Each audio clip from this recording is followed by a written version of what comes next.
why was that? Well, it's interesting because Moses writes a narrative about what had happened when they were there, and in fact, we see that in Numbers and in throughout Deuteronomy.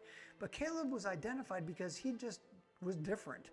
I mean, everybody said that Caleb guy, he's a little bit different. And in fact, God said that about Caleb. He said, "But my servant Caleb has a different attitude than the others have. He has remained loyal to me, so I will bring him into the land he explored. His descendants will possess their full share of that land." So this is a promise that God gave him because Caleb had a different spirit than others. What's your spirit like? What does your spirit look like? Is it different than everybody else? Is your spirit going to carry you through these difficult times? Can you call on your spirit to be able to get you from point A to point B when things look like it's not going to really come to pass? When it looks like, hey, the difficulties are mounting. Hey, things are difficult. Hey, wow, I've got cancer. I've got all these difficulties. I've got the enemy coming up against me. I've been fired from my job. I mean, all these things that happen in your life, can you set those things aside and say, I'm walking forward because I've got a different spirit than everybody else? The only way that you can be different than anyone else is to act different than anybody else, than to talk different than anybody else, to be identified by God as not being like anyone else, just like what Caleb had.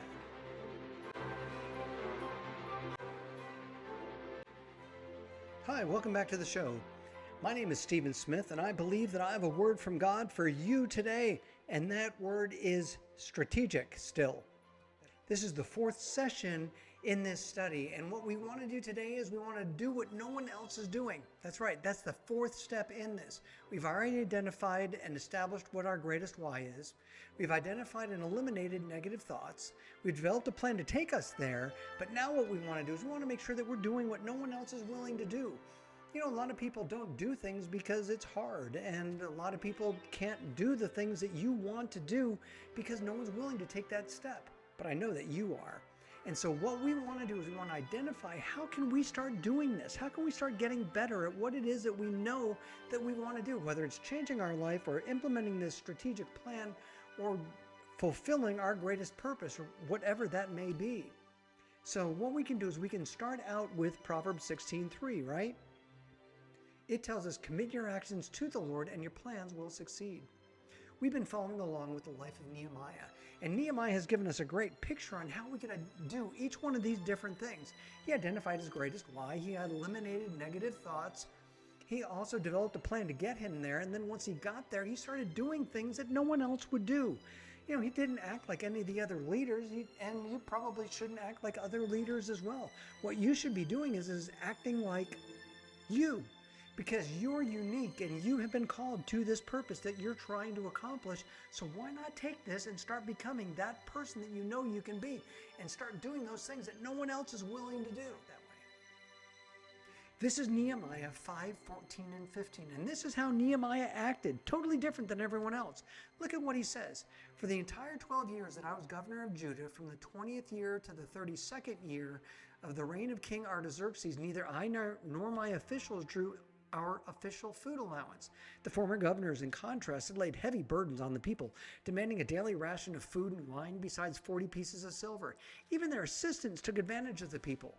But because I feared God, I did not act that way. Because you fear God, how do you act? How are you acting differently than the people before you? Are you taking things that really don't belong to you? Are you trying to just get by? Or are you willing to do the hard things? Are you willing to go out and say, wait a second, this is what I'm doing. I'm leading in this process. God will handle the rest of it for me. So what are you doing differently than what other people who came before you? Are you in a position where you come in and you're the new leader? Are you doing things exactly the way that the old leader failed at doing things? We want to make sure that we're doing things in a good way, in a positive way, and we want to identify what those things are so that we can start doing them differently. Look at what everybody else is doing. That's probably a good gauge of what you shouldn't be doing. What are you willing to do that nobody else can do? And that will take you to that next level. So Nehemiah also wasn't afraid of a little bit of work as well. He didn't exclude himself from the hard work he was asking others to do. He took no land, fed the Jewish officials and any visitors who happened to come by. He was treating them as a host normally would. He wasn't treating them as if he was expecting to be served by them. Nehemiah 5:16 and 17 says, I also devoted myself to working on the wall and refusing to acquire any land. And I required all my servants to spend time working on the wall. I asked for nothing, even though I regularly fed 150 Jewish officials at my table, besides all the visitors from other lands. Nehemiah was doing what these other people were unwilling to do. He was willing to do all this even without pay. What if they asked you to do something without pay? What if they asked you to work on a project at work that you knew was going to take even more and you weren't going to get paid anything extra for it? So again, I have to ask you, what are you willing to do that's different than everybody else around you? That will set you apart and that will make you that much better. So we also see that Nehemiah didn't get intimidated. You know, he had a bunch of enemies that were trying to keep him from building the wall. And in fact, they sat there regularly and tried to discourage him. He wouldn't let that happen. Look at what he said in Nehemiah 6:11. He said, but I replied, should someone in my position run from danger? Should someone in my position enter the temple to save his life? No, I won't do it. So Nehemiah was saying, look, I'm not going to do these things. And even though people were saying, hey, you should run away. Hey, you should be afraid. Hey, you should do all these things. Guess who's telling you all those things? Your enemies. Your enemies are the ones who are trying to keep you from accomplishing that perfect purpose that you know that you're supposed to be doing. So how willing are you to defend what you know God has asked you to do? Are you willing to step and say, no, God told me to do this? Sometimes we're afraid to play the God card, and we're just not sure how that's all going to work out. And we're thinking, well, they're definitely going to help us now because I played the God card. We don't play the God card to our advantage, but to the advantage of what God has called us to do. Once we do that, then I know that the God card is actually going to help me fulfill that perfect purpose that I'm called to. And we can see that when the children of Israel first got to the promised land, you know, this is about 1,000 years before any of these things were going on with Nehemiah. But in Numbers 13:30, we can see what Caleb and Joshua did. It said Caleb tried to quiet the people as they stood before Moses. Let's go at once and take the land. He said, we can certainly conquer it. Guess what Caleb did?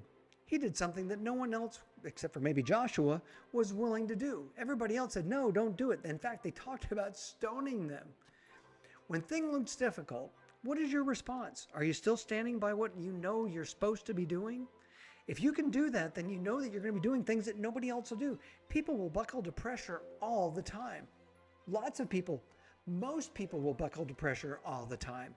So what we want to do is we want to make sure that we're applying that pressure. No, I'm just kidding. What we want to do is we want to make sure that we are not buckling every time that we come into a difficult situation.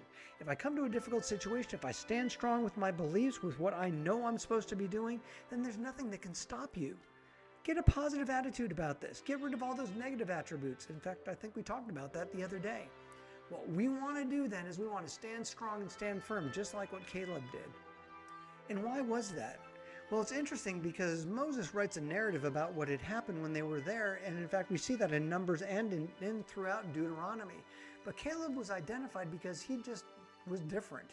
I mean, everybody said that Caleb guy, he's a little bit different. And in fact, God said that about Caleb. He said, but my servant Caleb has a different attitude than the others have. He has remained loyal to me, so I will bring him into the land he explored. His descendants will possess their full share of that land. So this is a promise that God gave him because Caleb had a different spirit than others. What's your spirit like? What does your spirit look like? Is it different than everybody else? Is your spirit going to carry you through these difficult times? Can you call on your spirit to be able to get you from point A to point B when things look like it's not going to really come to pass? When it looks like, hey, the difficulties are mounting. Hey, things are difficult. Hey, wow, I've got cancer. I've got all these difficulties. I've got the enemy coming up against me. I've been fired from my job. I mean, all these things that happen in your life, can you set those things aside and say, I'm walking forward because I've got a different spirit than everybody else?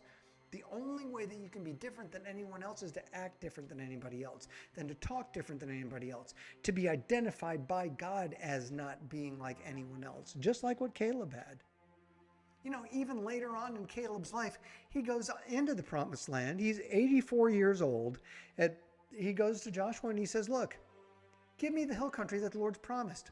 You remember that as scouts we found the descendants of Anak living there in great walled towns. But if the Lord's with me, I will drive them out of the land, just as the Lord said. You know, the spies went into the land And they found the descendants of Anak, these giants living in great walled villages, exactly where Caleb wanted to go. You know, it's pretty interesting because God talks about these giants in other instances of this, and it says that God drove the giants out of the land when he wanted to bring the inhabitants in. God would have driven these people out. In fact, he used Caleb to do that. He used an 84-year-old to do that. That's just a little bit different than most people are like. Are you like that? What are you going to be like when you get to be 84? Are you going to be crippled? Are you going to be bent over? Are you going to be wanting people to serve you? Or are you going to be going out taking mountains? As for me and my house, we're going to serve the Lord, and we are going to go out and take mountains. What are you ready to take that God has already promised to you? You know, a lot of us will say, hey, I'm just waiting for God to give it to me. Maybe God's waiting for you to take it. That's what we want to do. We want to make sure that if I'm supposed to be taking something, I'm going to do that. I'm going to accomplish all these perfect purposes that I know that God wants me to do. So who is it that says that you can't do these things? You know, Caleb had, 3 million people telling him that he couldn't do it. Yet he still went on and he did these things. These are the promises that God's given to us. So why not be strong and go out and do these things? Make the changes in your life that are necessary. So what we want to do is we want to make sure that we stand out, not only in God's eyes, but in the eyes of everyone else. In Numbers 32:12, we read that the only exceptions to get into the promised land were Caleb, son of Jephunneh the Kenizzite, and Joshua, son of Nun, for they had wholeheartedly followed the Lord. Wait, it looks like they had a mindset that they were going to wholeheartedly follow the Lord. It looks like they were going to do something that no one else was willing to do. They were willing to lay their lives on the line. They were willing to go forward in the processes that God had promised them that they could. And now what they're doing is they're wholeheartedly following the Lord. If the Lord leads us into a specific place, and if I'm wholeheartedly serving him, there's nothing that can stop me. You know, you're the same way. So what does wholehearted service look like to you? How do you serve the Lord wholeheartedly? When things get difficult, do you throw in the towel? Do you quit automatically? Do you start saying negative things? Do you think that, wow, this can't be God's will? When things get tough, the wholehearted follow the Lord. That's something I use this verse for. But you can see what I'm saying. We know that we can be successful because I'm wholeheartedly following the Lord in the paths and the processes that he has for me. Psalms 23 tells us that we can do all of those things because he is the Lord who provides for me. I need nothing else.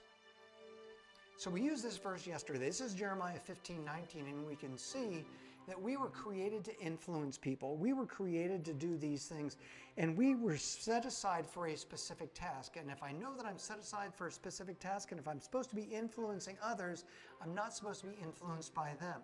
Jeremiah 15:19 again tells us this is how the Lord responded. If you return to me, I will restore you so you can continue to serve me. If you speak these good words rather than worthless ones, you'll be my spokesman. You'll influence others. You'll not be influenced by them. This is exactly what Nehemiah did. This is exactly what Caleb and Joshua did.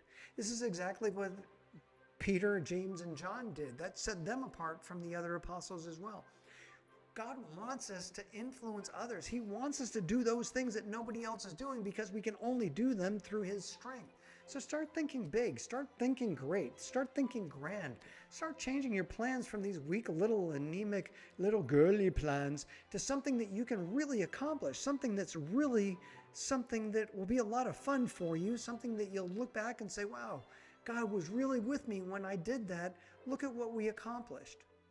So ultimately, what we want to do is we want to make sure that we understand what it is that God's plan is for us. Once I've identified what that is, nothing should be able to stop us. When we're presented with choices that result in ultimately death or something like that, or following God, what are you going to do? I mean, in the book of Acts, we see how the apostles acted. Look at how John and Peter replied when they were faced with the option of stopping and preaching the good news and not using Jesus' name anymore or living. Their response was, do you think God wants us to obey you rather than him?